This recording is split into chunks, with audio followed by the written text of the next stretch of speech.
Chelsea became the first team in the history of European soccer to win all the trophies that are there to be won in the European competition, winning the Winners' Cup in 1972, winning the Winners' Cup in 1998, and winning the Europa Cup, winning the the Champions League, and now they have won the Conference League, making them a complete team. No team has ever done that in the history of European soccer. Not even Real Madrid, not Manchester United, not Barcelona, not Bayern Munich, not AC Milan, but Chelsea. Yes, you heard me right. The young Chelsea side won the Conference League 2025. Making it their first trophy under the new owners and also under this new coach, Enzo Maresca.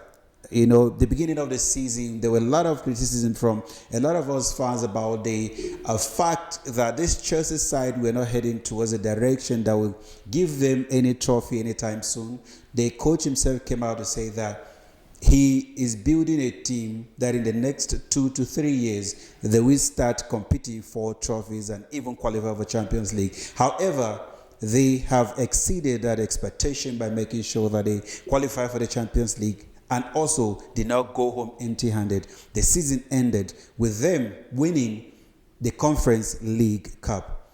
They played against Real Betis. Real Betis were vying to win their first trophy, in so many years. However, Chelsea did not allow them to break that record as Chelsea continued with their dominance in European soccer, making sure that they complete the set. And the young boys were hungry, Real Betis seems like a team that wanted it more. They scored in the first half, and the Chelsea came back in the second half, making sure that, they take over the game. And at the end of the day, Chelsea were the one that won the game. Here are some of the few things that I observed in that game. Enzo Maresca made a terrible mistake in the first half, resting some of the players that won against Nottingham Forest by bringing in Malo Gusto in the first half, benching their captain, Reece James. However, that decision backfired in the first half as the Real Betis players capitalized on the weakness that was coming from the Chelsea right back side, and they scored that goal. The coach saw that mistake coming in the second half. He immediately made that change by making sure that he took Gusto out and brought in Reece James to stabilize the back and also give them more in the midfield, because James can operate on the right back and also operate in the midfield, and that was what actually gave rise to the Chelsea comeback and beating Real Betis. Cole Palmer decided that enough was enough, as he said in the interview after the game that he was tired of playing the normal football, of taking it back, passing. He had to do something different. And that was exactly what he did. He made sure that he now started driving forward, creating chances for the guys in front. Jackson, got a goal from that move by Cole Palmer, and also Enzo Fernandez, who equalized for Chelsea, saw the pass from Palmer and he made a move, and it was a perfect timing for him as he equalized for Chelsea. Jackson made it 2-1, in making sure that these guys are, coming back and dominate, and they win this trophy. And who else? Sancho scored the third goal, as Moise Caicedo scored the fourth goal. It was a convincing win for Chelsea, and they set that record for the club. Kudos to them. It was a very well-deserved victory as they won that game 4-1, giving Maresca his first trophy, and also a lot of Chelsea fans the bragging right over some of the European clubs. They are now bragging that they have completed the set, making sure they win every trophy. The Super Cup, the Champions League, the Winners' Cup, the Europa Cup, and now the Conference Cup. So it was a very good season for Chelsea indeed. So in my view, I think that they exceeded everyone's expectation, because winning this trophy and qualifying for Champions League. So the money is coming from both sides. So in the game where Chelsea came back and won against Real Betis, here are some of the stats. I'll bring you some of the stats to you for you to see how Chelsea dominated the game until they won it. So the shots on target, Chelsea had 7, 4 of those were scored. And Real Betis had 3. 1 was a goal, which was the first goal that is scored in the first half. The entire shots were 13 Betis and 11 Chelsea. So Chelsea could play 2 less than Real Betis, but they utilized the 7, and 4 of those were the ones that they scored. So they blocked. Chelsea had only 3. They had to block only 3 times, and the Real Betis blocked 4 times. Possession, Chelsea had a 66, while Betis had a 34. That shows you why Chelsea won the game. The passes, Real Betis could only manage 296, as against Chelsea 592. Completed passes, Betis had 228, while Chelsea completed 513 of those passes, to show you the precision why Chelsea were the champions. And the tackles, Chelsea had 15, Betis had 14. And the fouls conceded, Betis also had 16, as against Chelsea 12. And the corners, it was a draw, as they had 4-4 each. All right, moving into another match also in the Champions League, that in the European competition that we're going to be talking about, was a match between Inter Milan and PSG. PSG dismantled Inter Milan. Inter Milan were humiliated. This was the worst Champions League final that we've ever seen. Inter Milan were beaten 5-0. They were thrashed 5-0 by PSG. And in this game, a lot of things that we can take from this game is that PSG assembled a squad that was expensive. Yes, we can agree that money works for club side if you have an owner that is rich. Inter Milan on the other side assembled a squad that was just 137 million pounds, while PSG's entire squad was 403 million pounds going into this game. So it was a game of the rich and the poor, if I can put it that way. That is what I think that game was. The rich people oppressed the poor. So PSG oppressed Inter Milan to win the Champions League final because they assembled a very rich squad. However, the squad of PSG was a very young, energetic, well-determined, well-run club and team. Because the team was very good. From the beginning of the team to the end, PSG made sure that they dominated Inter Milan. So in that game, so much happened. Inter Milan, the first team that would feed 3 players were 36 years old, and 7 of those players are the ones that played in the final that they lost against Manchester City in Istanbul. So Inter Milan, it was a game of age, rich, and the poor. PSG on the other side, they had the age on their side. The players were running everywhere, making sure that they did not give them a breathing space until they win. So here are some of the stats in that game that we're going to be reading now. I will display it for you to see. In the 23 shots that PSG had, 8 of those shots were on target, while Inter Milan had only 8 shots and only 2 on target. PSG had 31 touches in the opposition box, while Inter Milan had only 14.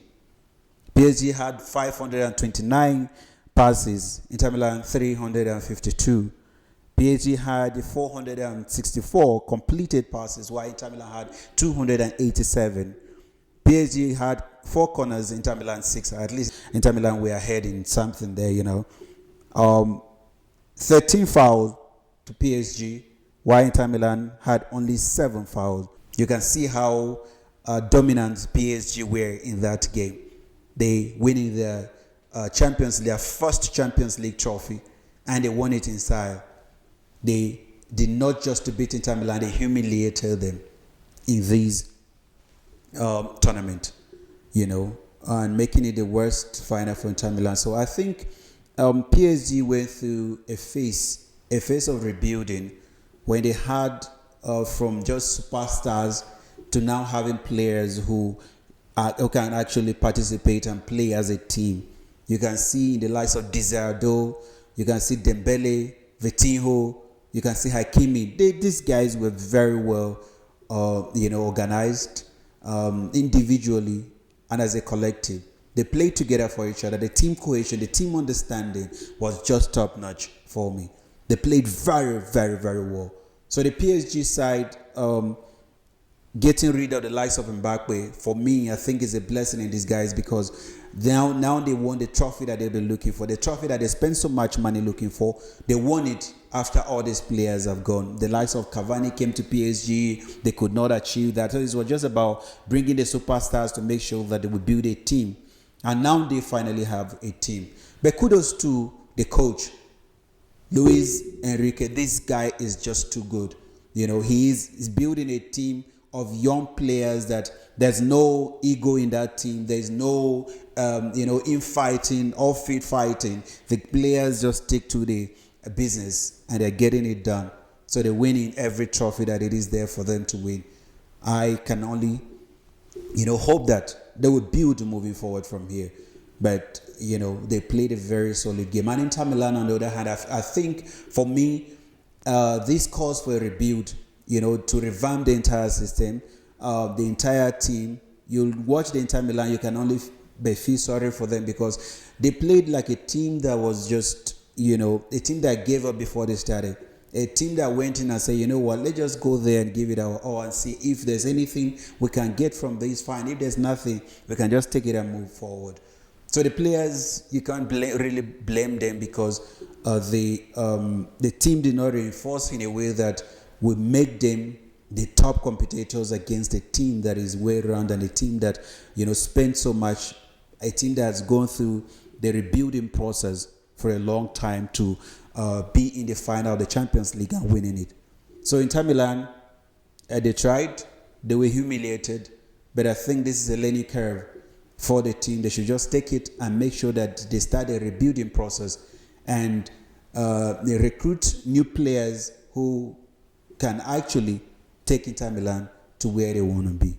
But it was indeed a good match. All right, in another match that we're going to be talking about in the sports highlights for today, it's a match between Sundowns and Pyramids of Egypt in the CAF Champions League Final. This was played in Egypt. The first leg played in South Africa, where Pyramids drew 1-1 against Sundowns. So going into this game, they went home with an advantage.